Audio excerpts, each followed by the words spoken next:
Strange Tales from a Chinese Studio, Story 34.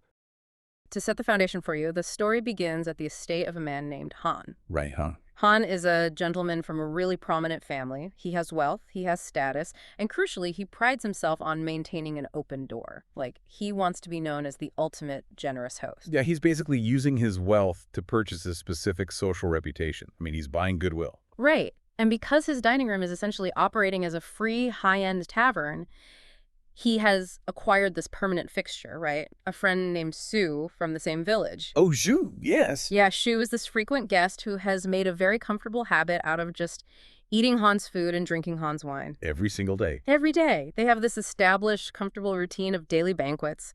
But that little bubble is totally popped when this mysterious Taoist priest randomly appears at Han's front door, basically begging for charity. And the disruption begins immediately with how the Taoist operates. I mean, he acts completely outside the established rules of poverty. Yeah, he doesn't play the part at all. Not even a little bit. The servants at Han's estate, they follow the standard societal script for dealing with beggars, right? They offer him some money, some grain. Just standard practical stuff. Exactly. Practical, tradable goods meant for basic survival. But the Taoist, he refuses them entirely. Wait, really? Just flat out says no? Flat out. He will not take the cash, he will not take the food, and he simply refuses to leave the doorstep. He just keeps knocking until Han finally has to come out and see what all the commotion is about. And Han, he honors the social contract of his high status and actually invites the man inside. Which is a big deal. But then the Taoist instantly shatters the etiquette of being a guest. He walks in, offers this really brief, almost dismissive salute. Like barely acknowledging. Right, sits down and just demands wine. He basically announces, hey, I heard Han was a generous man and I just want a drink. So bold. So Han politely pours him a cup and the Taoist just drinks it, asks for another, and ends up downing over 20 cups of wine before he finally leaves. It's wild. The Taoist is creating a paradigm where he is not acting as a subservient beggar receiving alms, but rather as this entitled peer who's demanding service. Yeah, and the escalation continues, right? Because from that day on, every single time Han throws a banquet, the Taoist crashes it. Every time. If there is a feast, he eats aggressively. If there's wine, he drinks heavily. He becomes this totally relentless drain on the household, to the point where even the endlessly patient Han begins to really feel the strain of his own forced generosity. Which is saying something. Right. Meanwhile, you have Zhu, the frequent guest, and he is openly disgusted by all of this. Oh, he hates it. He looks at the Taoist's ragged, dirty clothes. He sees the arrogant demeanor and the complete lack of deference to their wealthy host. But I actually want to push back on the narrative a little bit here. Oh, really? Okay. Yeah, looking at this from Yu's perspective, I can totally understand his frustration.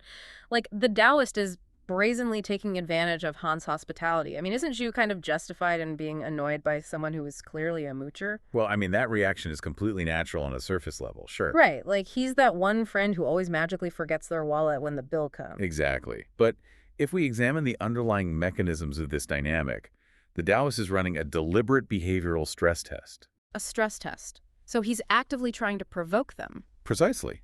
By rejecting the money and grain at the door, he signaled that his motivations had literally nothing to do with economic survival.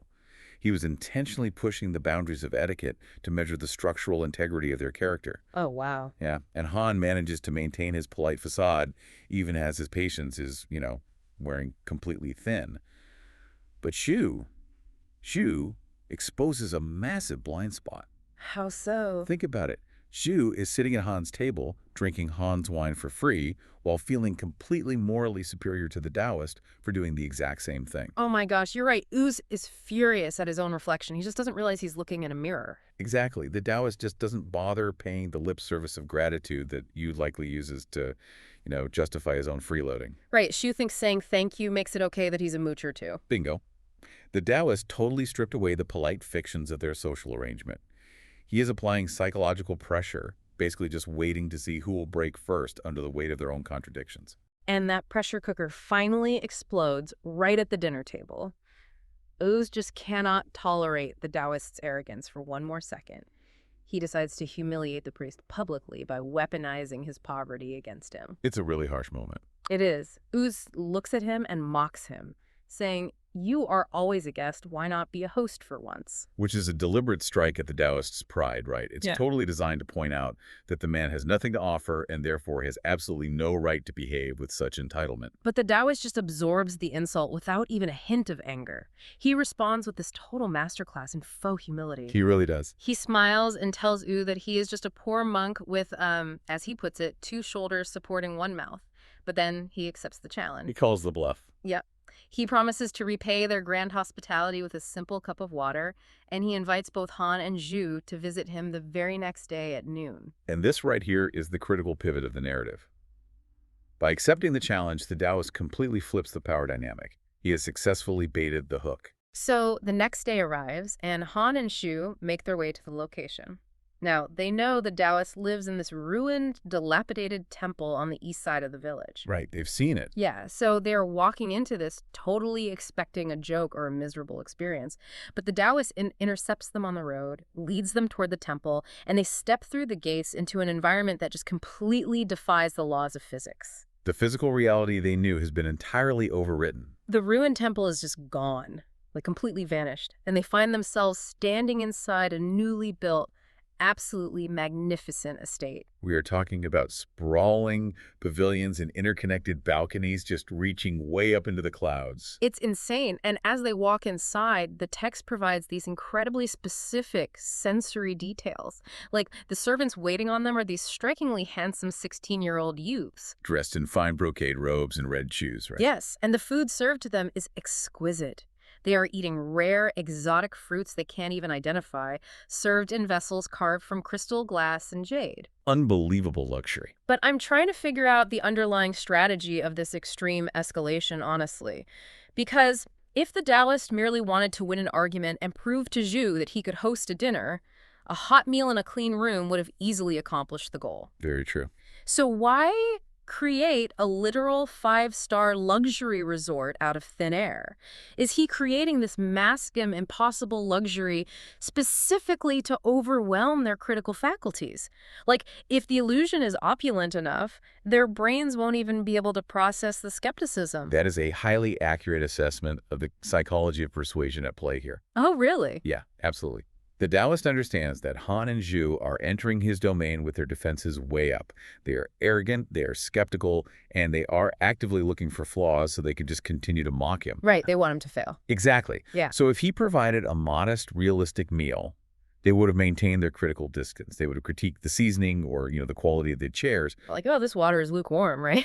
Exactly. Mhm. But by presenting them with wealth that vastly exceeds their own frame of reference. I mean, crystal and glass were astonishingly rare and exotic at this time in history. Oh, I bet. It just completely short-circuits their analytical thinking. It's a deliberate strategy of sensory overload. Precisely. When human beings are confronted with something that completely shatters their understanding of the world, especially when it appeals directly to their materialistic desires, the brain shifts from analysis to consumption. They stop thinking and just start experiencing. Right. The sheer scale of the opulence totally disarms them. They stop asking, how did a poor monk build a palace overnight? And they just start focusing entirely on enjoying the rare fruits and the beautiful surroundings, They become submissive to the environment. which primes them perfectly for the psychological trap he's about to spring. Right, because the brocade and the jade were merely the preamble.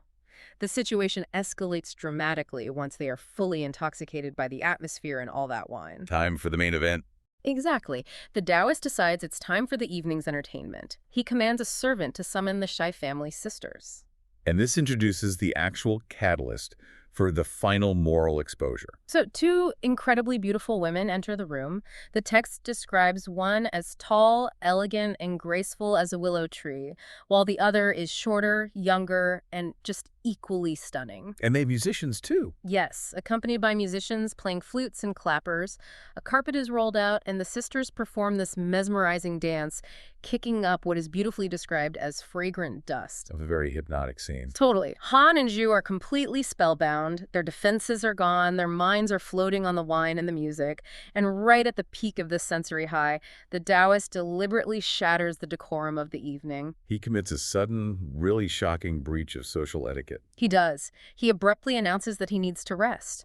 He walks over to this exquisite mother-of-pearl bed in the south room. But instead of resting quietly, he pulls the older, taller sister into the bed with him. And he orders the younger sister to stand by the edge of the bed and scratch him. Yeah. I mean, he acts with blatant indecency right in front of his wealthy, respectable guests. And Han and Zhu react with absolute fury. They are genuinely outraged by the whole display. Right. Zhu, who, let's remember, has been judging the Taoist character from the very beginning, starts shouting at him.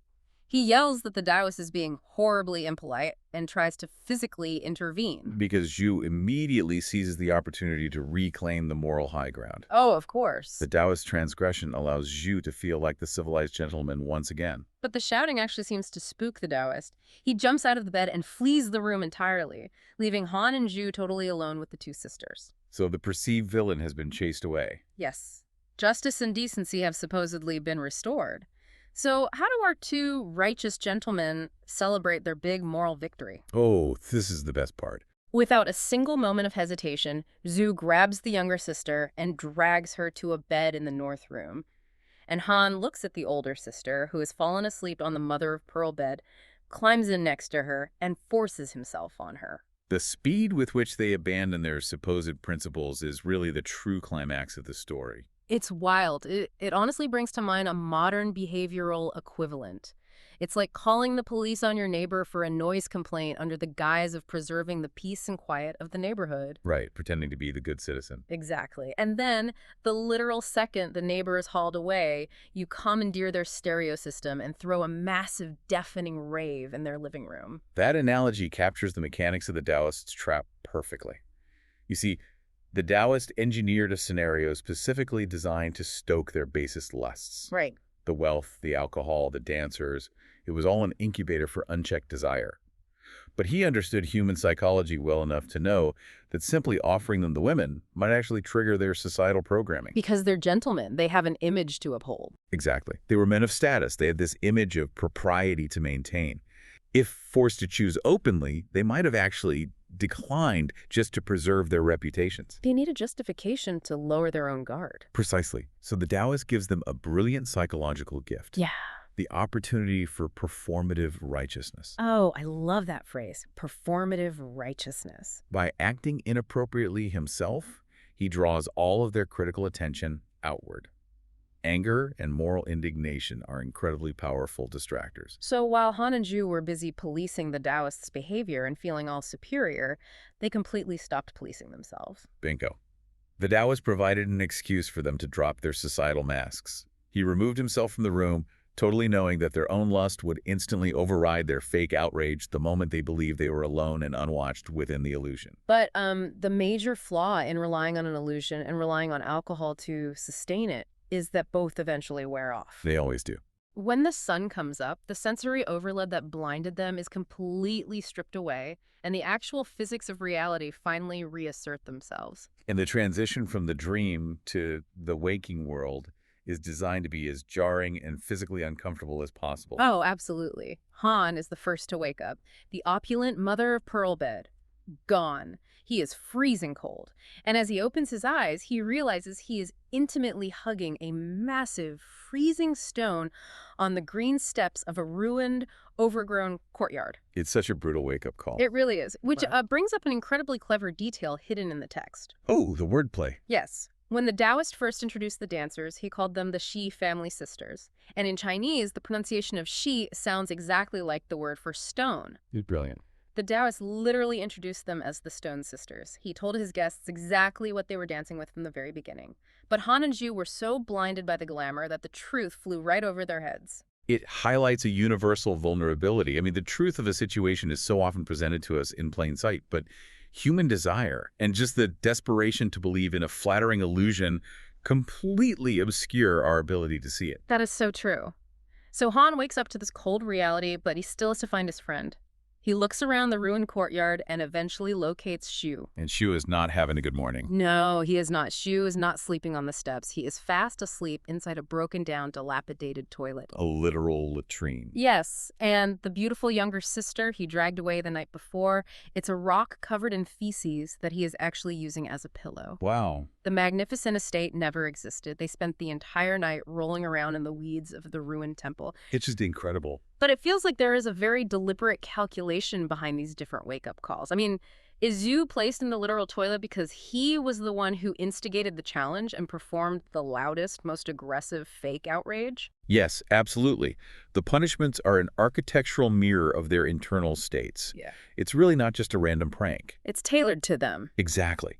Look at the trajectory of Yu's behavior. He was arrogant and hypocritical from the exact moment the Taoist arrived. Yeah, he was a freeloader who judged another man for taking charity. Right. He initiated the insult, and he was the one shouting about decency before immediately committing the very act he condemned. Because his internal moral landscape was so profoundly foul, the environment simply reverted to match it. That makes perfect sense. He wakes up surrounded by filth, because ultimately he is spiritually filthy. And Han avoids the latrine because he at least maintained the baseline rules of hospitality at the very beginning. Like, he poured the wine. Exactly. Han is fundamentally less toxic than Zhu. He did honor his social contract by letting the Taoist in and serving him. However, he still failed the ultimate moral test by allowing himself to be seduced by the illusion of wealth and succumbing to the same lust. So he still gets punished. Right. His punishment reflects that emptiness. He is not in the toilet, but waking up freezing while clinging to a cold stone is this stark, sobering commentary.